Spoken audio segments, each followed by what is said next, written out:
Welcome, welcome, welcome. Today we begin the next section of Unit 10. That's 10.4. We're almost done with Unit 10.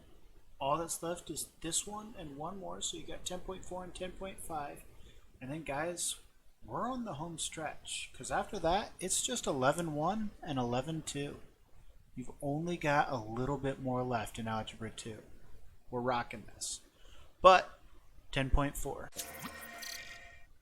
is on solving exponential equations. Now I know we've been talking about logarithms, but solving exponential equations is one of the primary uses of logarithms, so that's what 10.4 covers. And I do want to point out that you really, if you are one of those people who just watches the video and writes down what's on the slide, you're gonna want to put on headphones, you're gonna want to go ahead and actually turn on the volume for once. You really need to listen to what I'm saying on this one. If you do not, you will be lost. You can't just write down what's on the slides. I promise. However, let's go ahead and talk about 10.4. So, two things we need to define first of all.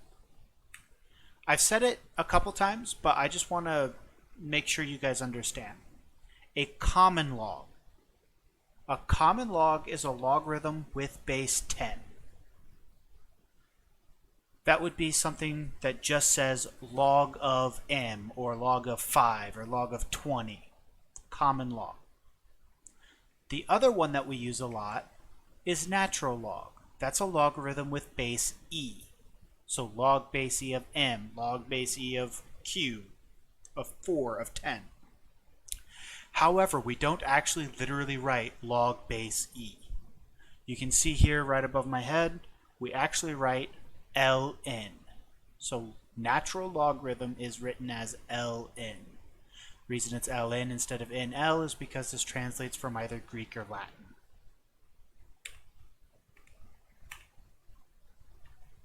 Okay, now problems 1 through 6 on your homework assignment. There are only 10 problems, and I've kind of broken this up into how to do each of them. Problems 1 through 6 are super tough.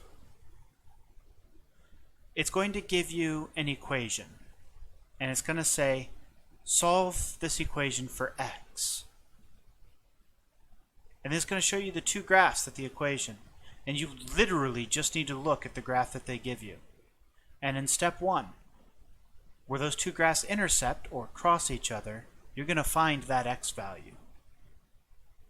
Step number 2, you're going to look at the problem and read the problem and identify what decimal place, hundreds, thousands, 2 decimals, 4 decimals, what decimal place they want you to round to. Step 3, you're going to take the x value that you found in step 1 and round it to the number of places you found in step 2. That is literally it. That is all there is.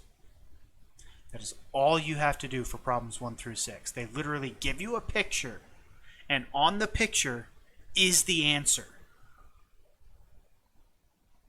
I can't make it easier than that, guys. I'm actually incapable of making it easier. However, questions 7 through 10, so this is the first 6. The first 6 super easy. Questions 7 through 10 do actually require some actual algebra work, because they don't just ask for an answer rounded to a specific number of decimal places. They ask for an exact answer and a decimal approximation. So what I've done is I've taken one of the example problems, and remember that you need to do PEMDAS backwards when you're solving. So let's take a look at this equation. 4 raised to the 3x minus 9 power minus 15 equals negative 9. And we have to figure out what number you can plug into x to make the left side of that equation equal negative 9. Well, let's look at PEMDAS. Starting at the end, addition or subtraction. I see minus 15. And luckily, because I've been doing this for many years, I know that the opposite of subtraction is addition. So I'm going to add 15 to both sides because I'm trying to move stuff away from that x. That gives me 4 raised to the 3x minus 9 power equals 6. Now, if I'm going backwards, I ask myself, okay, do I see any other addition and subtraction? Well, the answer is yes, but it's inside an exponent, so I can't do that yet. Do I see multiplication or division? Again, yes, but it's in an exponent. So that takes us to exponent. Now, this is the one thing that we haven't really learned yet, but this problem specifically asked you to find the answer using common logs. So that means log base 10. So in order to solve an exponential problem, the way we do that is once we get the base and the exponent by itself, so here we have 4 raised to a power, and that's by itself on one side, you take the common log of both sides. You can also do this with the natural log, and a couple questions will ask you to do that, but this one says common log. So when you do that, you literally just write log base 10 on each side. Now as you're looking at this, hopefully you can go back and remember a couple of those properties of logarithms that we've talked about. The biggest and most powerful one being the power property. So that's going to let us take this exponent and pull it all the way out front as a multiplication problem. So now we have 3x minus 9 times the log of 4, and that's going to equal the log of 6. From here, it's not too bad. We have multiplication, 3x minus 9 times log of 4, and the opposite of multiplication is division. So if we divide both sides by 4, let's pop this up to the top, you have 3x minus 9 equals log of 6 divided by log of 4. Well, now still looking at the side that starts with the x, now we go back to the beginning of PEMDAS because now there's subtraction again. And the opposite of minus 9 is just plus 9. Adding that 9 to both sides, you're left with 3x on the left and log of 6 over log of 4 plus 9 on the right. So since I've got 3x on the left, that's 3 times x, the opposite is division. So I divide both sides by 3. And when I divide both sides by 3, I have to divide log of 6 over log of 4 by 3, and I have to divide 9 by 3. I have to divide both parts of it. Well, log of 6 over log of 4 divided by 3 is just log of 6 over 3 log of 4.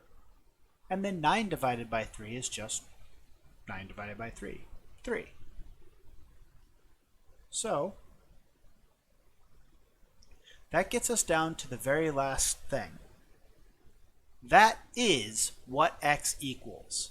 That is your exact answer. So I know it looks kind of funky, but that's what you're going to plug in on your HRW problem. However, it also asks for an approximate answer. So the way to do that is to plug that, log of 6 over 3 log of 4 plus 3, into Desmos. And it's going to pop out with something that looks like this. And then whatever number of decimal places it says to round it to, you'll round it to that many decimal places. And that will be your decimal approximation. So while you're doing these steps, it's very important to note that at the end, you really need to have both of these separate answers written down. Here's my recommendation. I recommend that while you're doing these problems, 7 through 10, you plug the very beginning problem into Desmos. It's going to give you a vertical line. And after each step, type that next step into Desmos. So what I did was I had 4 raised to the 3x minus 9 minus 15 equals negative 9. I had that typed into Desmos. Then the next row down, this 4 to the 3x minus 9 equals 6, I had that in the next row.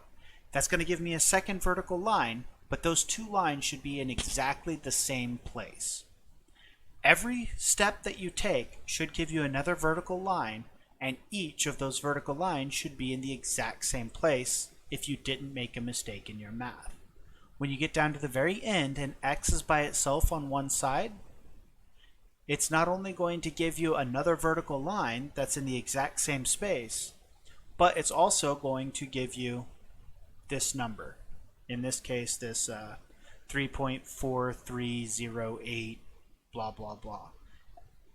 That way you can tell for sure that you've taken every step completely accurately. These problems are not, the math that you have to do is not difficult. It's all basic addition, subtraction, and multiplication, with the exception of the fact that you have to use the power property on almost all of them to pull that exponent out after taking a logarithm. However, I'm pretty sure that you guys can do this. I am so sure that you guys can do this that I have every faith in you. So, Wildcats, you got this. Problems 7 through 10, do not let them scare you. Do not let them defeat you. 1 through 6 are just gimmes. The answers are literally in the problem. 7 through 10, though, you can do. So, take these notes. Follow that example. Use that to your benefit. Remember, HRW also has step-by-step examples. They also have that same thing. If you need it, use it.